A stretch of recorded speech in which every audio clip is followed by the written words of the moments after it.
चला, आज मी तुम्हाला माझ्या घरातल्या एका मेंबरची ओळख करून देते हं. बघा कसा समोरच बसलाय माझा ब्रुनो. त्याला इतका राग आलेला आज त्याला त्याचे केस ग्रूमिंग करत आहे म्हणून तो माझ्याकडे बघा कसं तिरक्या डोळ्याने बघतोय. मी त्याला आवाज देते पण नाही बघणार तो माझ्याकडे. त्याला एवढा कंटाळा आलेला होता. आज तो फिरून आला ना, तर त्याचं म्हणणं होतं की मी फिरून आलो तर मला झोपायचं आहे. मला लगेच तू ग्रूमिंगला बसवलं.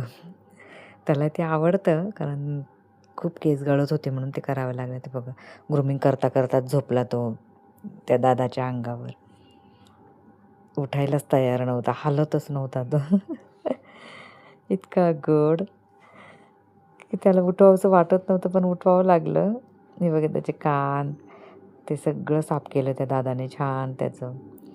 अंघोळ घातली त्याला चोळून. तसं त्याला पावसाळ्यात ना बाहेर फिरायला बिलकुल आवडत नाही. आणि इतका म्हणजे तो चिखलाने भरतो ना त्याला ते आवडत नाही. मग आल्या तो स्वतःच बाथरूममध्ये जातो की त्याचं म्हणणं असतं की मला साफ कर. अंघोळ छान करू देतो तो. त्याला मास्क ह्यासाठी लावला आहे की तो मस्ती फार करतो. पाणी चाटणार, जो चेहऱ्याला शॅम्पू लावणार तो खाण्याचा प्रयत्न करणार म्हणून तो मास्क लावला आहे. इतकं राजेशाही थाट असतो ना त्याचा, इतकं तो घरात असतो ना तर आम्हाला फार आनंद होतो.